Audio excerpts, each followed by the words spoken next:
Good morning, folks. Welcome to the Appalachian Sustainability Society's tour of the Watoga West Underground Vault Shelter, Art Museum and Missile Silo Complex. We'll be having a look inside this shelter at the art installations that have called it home ever since the bombs dropped, and we'll also go over some of the history of this unique facility. I'll be your tour guide for today, and also joining us will be our newest trainee assistant. We'll start here at the exterior, where before us stands the humble dwelling of the facility's current caretaker.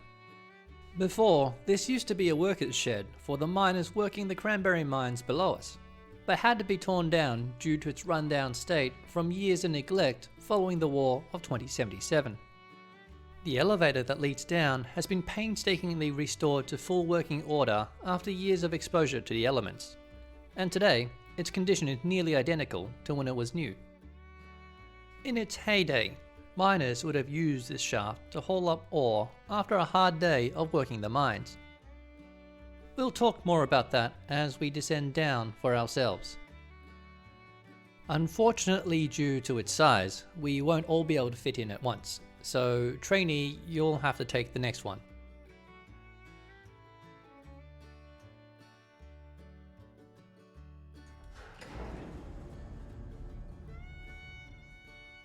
Some 35 feet below the surface, we are now in Cranberry Mines, a small mining operation owned and run by Watt. Oscar Watt was a local businessman here in West Virginia who sought to use this mine to prospect for coal and uranium, and it first opened in 2054. At its peak, a total of 25 labourers worked these mines primarily with hand tools, as explosives and heavy machinery could have destabilized the surrounding cliffs. Today, the mines have been repurposed as a tourist attraction, and just up ahead we'll see our first major installation, a depiction of a C-47 Skytrain. This sculpture is made to scale and is about 70 to 80% that of a full-sized aircraft. Unfortunately for Watt and his workers, the mines were never able to unearth enough resources of significant value and was forced to shut down in mid-2057. But that would only be the start of the story, as this site would later be secured by Vault-Tec to construct the, at the time, clandestine vault that's before us.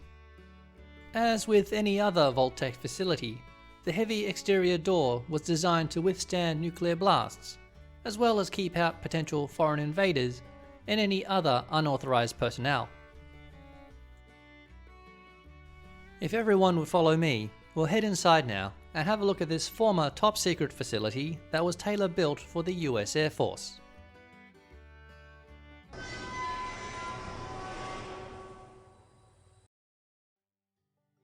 Around 2059, Cranberry Mines was acquired by Douglas Hu from Vault-Tec. Hu took over ownership from Watt, and Hu had the idea of using these mines to build not just a vault, but a fully self-contained nuclear missile silo facility. It was to be permanently stationed with people who would not only launch guided strikes, but who could also construct new missiles on site that would allow the silo to deploy again and again. A truly audacious plan, and hence the need for its strict and total secrecy. Construction of the vault itself began in 2060 and was completed in late 2072.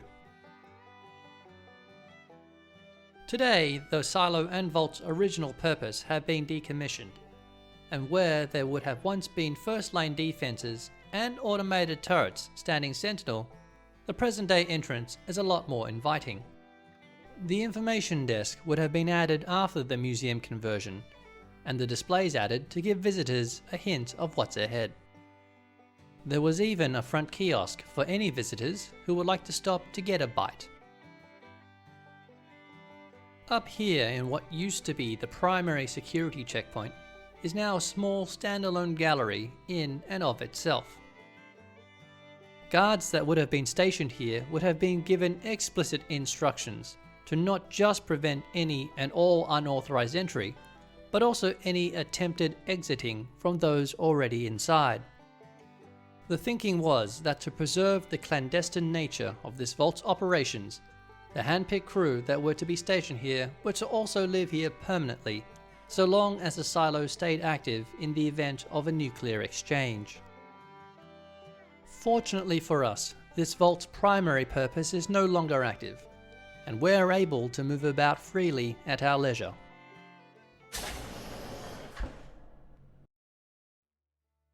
We're going to start encountering more of these large anamorphic installations as we head further into the vault, and these instructions are here to help provide the best viewing experience. Some of these will have two interpretations depending on viewing angle, while others will not. For example, here the Red Queen and Black King have become partners embraced in a tango dance. Others, such as Lady Liberty up in the Overseer's office just ahead, will only have one viewpoint. In early 2073, it is understood that the US Air Force decided to throw their weight behind fully automated silos for the Appalachia region, which could reduce the construction time of new missiles from several weeks to mere hours. This was bad news for who was now left with a site that had no purpose, and now had to find somebody who was in the market for a newly constructed vault. Luckily for him, it was not long before Who had Not. Not would lease the vault from Who, not What, who had fully transferred ownership to Who by this point. Malcolm Knott from Nuka-Cola saw an opportunity to take an unused Vault-Tec vault and convert it into a tourist attraction as a way of targeting an older demographic following the overwhelming success of Nuka World just a few years earlier in Massachusetts. Unfortunately, the vault was never opened in time to the public, so everything we'll see further inside is pretty much as it would have been when the bombs fell. All classified gear, equipment and data had been removed during the conversion, but what we'll encounter will still give you a good sense of what sorts of activities this vault was originally designed for. So in summary, it was What first, not Who was second behind What, and not third after Who, not What, and that's the who's who and what not. This part of the vault facility was to have been its central command center, where primary wartime operations were to be carried out. The teams here would have been responsible for information gathering, collating, and secure communications. While the Overseer would have been responsible for vault operations, military operations were handled by the Air Force General, who would have been stationed at the end of this platform, giving him the best view of all the launch teams who would have been stationed here around the clock. Not everybody was situated here on the main floor. Non-mission critical teams who were responsible for literal rocket science were split off into these side rooms. In these spaces, they would have had access to banks of classified computer servers and some of the most advanced AI supercomputers of the time. The thinking was that if the crews here could stay one step ahead of the enemy, it would give them a decisive advantage in maintaining control over the nuclear battlefield. Behind the large glass window is where the launch crew would have been stationed, targeting personnel on the left and guidance on the right. The launch chief would have been stationed at the center console. The launch chief's role was crucial. While it was the general who was to authorize each launch, it was the chief who was ultimately responsible for the missile's flight and ensuring that the intelligence gathered in this room did not have any blind spots. Today, there are still some high flyers that call this vault their home, but aren't anywhere near as destructive as the former tenants. Flyers such as this state bird of West Virginia. It's worth noting that the northern cardinal is in fact the state bird of 7 different states. All vault residents would have been given free access to come and go from any of these rooms when not on duty, and to get kids ready to take over strategic roles when they came of age, were often encouraged to bring their young children. As we head down this corridor to our next stop into the residential sector, please mind your head.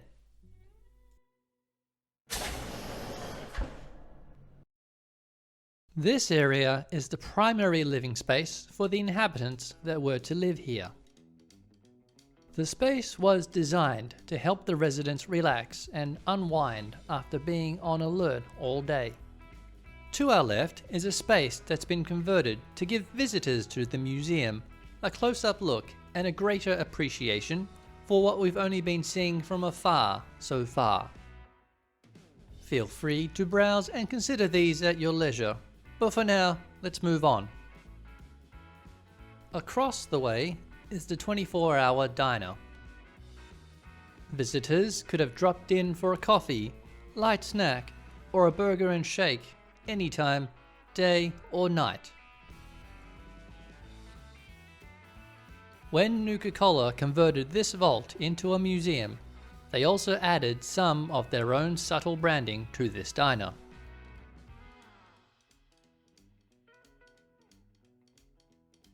As we head up these next set of stairs, you'll notice the sizable aquarium featured in this space. The aquatic life in this tank was originally intended to help promote a sense of calm for the residents by Vault-Tec, and later the tank was preserved by Nuka-Cola for visitors to stop and admire as they sat on the lawn enjoying their refreshments. Today, the Society takes pride in looking after the well-being of the marine creatures that call this their home.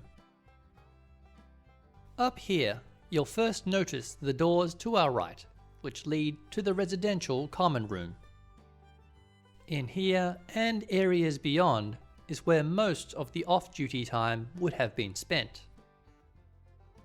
Inside, you can see doors that lead into other facilities of the vault, such as sleeping quarters, a health clinic, and hair stylists. Under normal circumstances, this area would be off limits to our tour guests. Behind us is the second half of the installation that we saw earlier, and attempts to express how even a small amount of negligence can result in a very big bang. If we proceed onwards, at the end here we will find the classroom. No classes were ever actually held, as no children were ever actually locked up in this vault, which, between you and me, is a plus. This room was originally intended to possibly educate many generations of young residents, had the vault remained sealed for a drawn-out period of time. Above our heads is the equation known as Euler's identity. Named after Swiss mathematician Leonhard Euler, it is, in my view, one of the most beautiful constructs in all of mathematics. It draws a relationship between the ratio of a circle's circumference and diameter to that of the complex. Nerd. Let's proceed onwards, and just up ahead we'll come across a slightly unexpected soundstage. Something that would have been more at home in a Hollywood production studio than buried here several feet underground. Why did Vault-Tec decide to include a touch of Tinseltown in their nuclear missile vault? Perhaps it was to allow the more showbiz-minded to produce entertainment for the other residents. Or perhaps it was to produce propaganda films that could then be distributed on holotape. Or perhaps they'd even envisioned sheltering some big-name stars of the day within this vault as a way of bolstering morale. We can only speculate. Even though this soundstage never had any big productions take place on the premises, it still has nonetheless managed to have close ties to the movies. Today, this venue is used somewhat fittingly to pay tribute to a star of the silver screen from yesteryear. A class act of her time, known for acting the part, acting up, acting out, and being a tough act to follow. A fleeting brush with fame and a moment of glamour, but we must now move on and turn our attention to the penultimate stop on today's tour.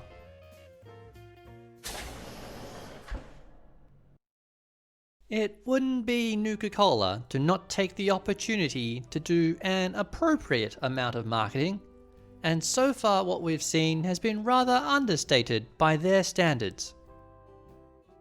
This cavernous space would have been used for storing movie sets and props from the soundstage we just came through, and missile assembly parts and components for the floors below us. It also operated as a fabrication workshop.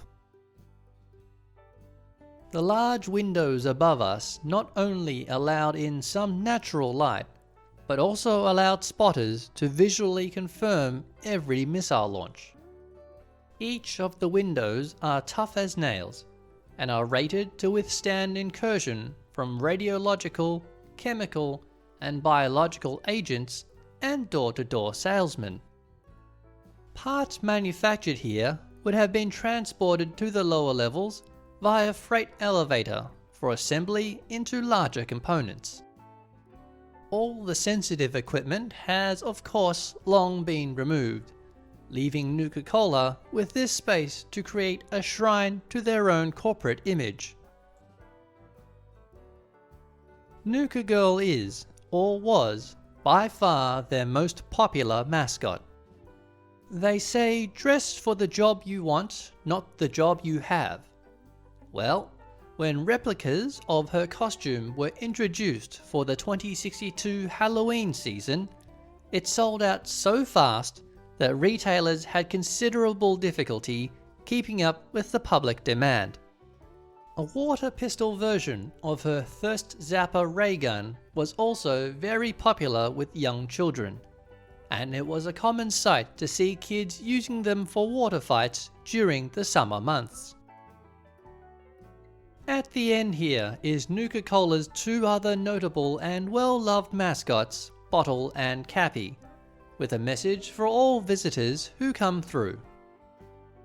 These two, of course, were aimed more towards a younger audience than Nuka Girl, and featured prominently in television commercials and at the Nuka World theme park. But we're not quite done yet. Through this door is the emergency hatch for the actual missile silo, and the final stop on our tour. Please watch your step as we make our way down the ladder. This chamber and the 2 floors below us is where the missiles would have been pieced together, assembled, and readied for launch at the tube over at the far end there. Please take extra care that you're situated correctly on the mat when viewing the installation, because there are no aids for aligning yourself left or right. This installation can also be viewed from the walkway by the missile for another angle and perspective. The blast shield that would have protected the occupants in this space from the fiery exhaust of the rocket engines have been taken down to give us a better view of the weapon. The missile itself was never completed. It was never armed with a warhead, nor are its engines functional, and it will never leave this silo. So it is perfectly safe for us to come down this ramp and step into the maintenance bay. Once, this would have been used by engineering crews for inspections and repairs, but for us, this brings us to the final stop on our tour. On the board here, you'll see we have a commemorative link by which our guests can use to remember their visit with us today. This is currently placeholder, but we plan to have it updated shortly. Finally, this passage was installed during the museum conversion, and following the tunnel takes us back to the entrance of the Cranberry Mines and to the way out. This concludes our tour for today. As you make your exit, please check you have all your personal belongings with you.